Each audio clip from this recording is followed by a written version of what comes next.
Hello everyone, welcome back to my channel Sumit theorem. My name is Sumit, your math teacher. तो जैसा कि हम लोग देख रहे थे, सीबीएसई बोर्ड का क्लास 10th चैप्टर नंबर 1 जिसका नाम था रियल नंबर, उसका एक्सरसाइज 1.2। ओके, इसका देखो क्वेश्चन नंबर 2 कैसे बनेगा। ठीक है, यहाँ पे क्या बोला है कि prove that 3 plus 2 root 5 is an irrational. Okay, तो हम लोग को ये बताना है कि ये तुम्हारा इरेशनल नंबर है। तो हम लोग कैसे यहाँ पे प्रूव करेंगे? तो वही सेम मेथड हम लोग यूज़ करेंगे जैसे मैं इससे प्रीवियस वाला क्वेश्चन बताया था। कौन सा मेथड यूज़ करेंगे? कॉन्ट्राडिक्शन मेथड हम लोग यूज़ करने वाले हैं। ठीक है, तो कॉन्ट्राडिक्शन मेथड में क्या करेंगे हम लोग, जो भी गिवन जो भी तुम्हारा ये डेटा है, फिर जो भी नंबर दिया है, इसको हम लोग क्या मानेंगे? इसको हम लोग मानेंगे ये इरेशनल नंबर है। ठीक है ना? तो हम लोग यहाँ पे क्या एज्यूम करेंगे? एज्यूम दैट, एज्यूम ये जो तुम्हारा गिवन जो नंबर दिया हुआ है इज अ रेशनल नंबर। ठीक है, इसको हम लोग रेशनल नंबर एज्यूम करेंगे। ठीक है, क्योंकि हम लोग यूज़ करें कॉन्ट्राडिक्शन मेथड। अब देखो, एक चीज़ समझना ध्यान से, अगर ये तुम्हारा रेशनल नंबर है ना, तो हम लोग बोल सकते हैं कि 3 प्लस 2 रूट 5 इस मतलब इक्वल टू होता है, रेशनल नंबर किस फॉर्म में होता है? पी बाई क्यू के फॉर्म में रहता है। ठीक है, जहाँ पे तुम्हारा क्या होता है, पी और क्यू आर को प्राइम नंबर। ठीक है ना, ये तुम्हारा को प्राइम होता है। को प्राइम का मतलब क्या होता है कि पी और क्यू का केवल और केवल वन फैक्टर होगा। ठीक है ना, वन के अलावा और वो किसी भी नंबर से डिवाइड नहीं होगा, है ना।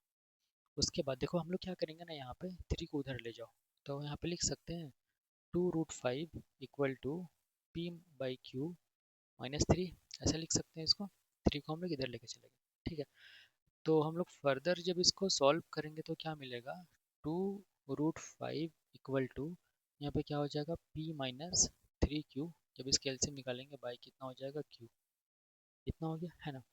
फर्दर जब हम लोग इसको सॉल्व करेंगे तो हम लोग देखेंगे कि ये तुम्हारा इनटू में इधर आके क्या चीज में हो जाएगा? डिवाइड में हो जाएगा, या फिर क्रॉस मल्टीप्लाई करेंगे तो क्या हो जाएगा?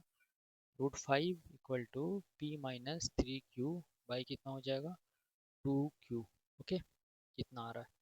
तो ये वाला कंडीशन हम लोग को अभी मिल रहा है। ठीक है, अब देखो, हम लोग को पता है सिंस तुम्हारा p और q, हम लोग हम लोग को पता है कि ये तुम्हारे रेशनल नंबर हम लोग अज्यूम किए हैं। और जब रेशनल नंबर में p और q क्या होता है? p एंड q आर तुम्हारा क्या होता है? इंटीजर्स होता है ना, एनी इंटीजर्स ना, इंटीजर्स होता है। ठीक है, ओके, ये हम लोग को पता है। और इंटीजर को जब हम लोग डिवाइड करेंगे तो हम लोग को क्या मिलेगा? एक रेशनल नंबर मिलेगा।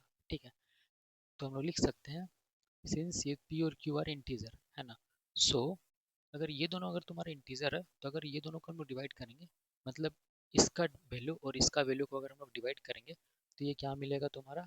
एक रेशनल नंबर मिलेगा। सो p minus 3q by 2q is a rational number ना, यही मिलेगा अपने को।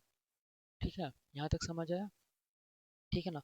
बट हम लोग क्या देख रहे हैं? बट हम लोग ये देख रहे हैं ना कि हम लोग इसको डिवाइड कर दिए, चलो ठीक है ना, तो इधर रेशनल नंबर मिलेगा, क्योंकि p और q का डिवीजन, p बाई q का डिवीजन हमेशा क्या देता है? फ्रैक्शन, वो रेशनल नंबर ही देता है।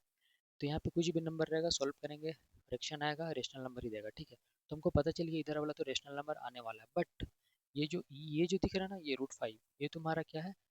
इरेशनल नंबर है। But root 5 is irrational number, irrational number है ना, ये तुम्हारा है। ओके, ये हम लोग जानते हैं। देखो अब यहाँ पे तुम्हारा क्या हो रहा है ना, बड़ा इंटरेस्टिंग, यहाँ पे समझना ध्यान से। ठीक है, यहाँ पे क्या हो जा रहा है कि हम लोग को यहाँ पे क्या हो रहा है कि ये तुम्हारा इरेशनल नंबर है, ये तुम्हारा रेशनल नंबर है, ये तुम्हारा आपस में क्या हो जा रहा है? इक्वल हो जा रहा है, आपस में इक्वल हो जा रहा है। क्या हो जा रहा है? आपस में इक्वल हो जा रहा है। ओके, बट तुम्हारा होता है क्या है कि कभी भी तुम्हारा irrational number is not equal to तुम्हारा रेशनल नंबर होता है। ठीक है, ये चीज़ रियलिटी है, ये चीज़ है ना, इरेशनल नंबर कभी भी रेशनल नंबर के इक्वल नहीं होगा, है ना, ये याद रखना। लेकिन यहाँ पे क्या हो रहा है कि इरेशनल नंबर तुम्हारा रेशनल नंबर के इक्वल आ जा रहा है। अब ये इक्वल इसलिए आ रहा है बिकॉज ऑफ रॉन्ग अजम्पशन, क्योंकि हम लोग अज्यूम ही गलत किए हैं। तो यहाँ पे कॉन्ट्रडिक्शन अराइज हो रहा है। क्यों अराइज हो रहा है? क्योंकि ये तुम्हारा क्यों अराइज हो रहा है, ये वाला contradiction? Because of wrong assumption, हम लोग अजम्पशन गलत किए हैं, तभी तो तुम्हारा ये irrational number equal to rational number आ रहा है ना, जो कि आना नहीं चाहिए था। तो हम लोग का अजम्पशन क्या होगा? गलत होगा। ठीक है, तो हम लोग यहाँ पे कंक्लूजन बोल सकते हैं, निकाल सकते हैं। So the contradiction arises. The contradiction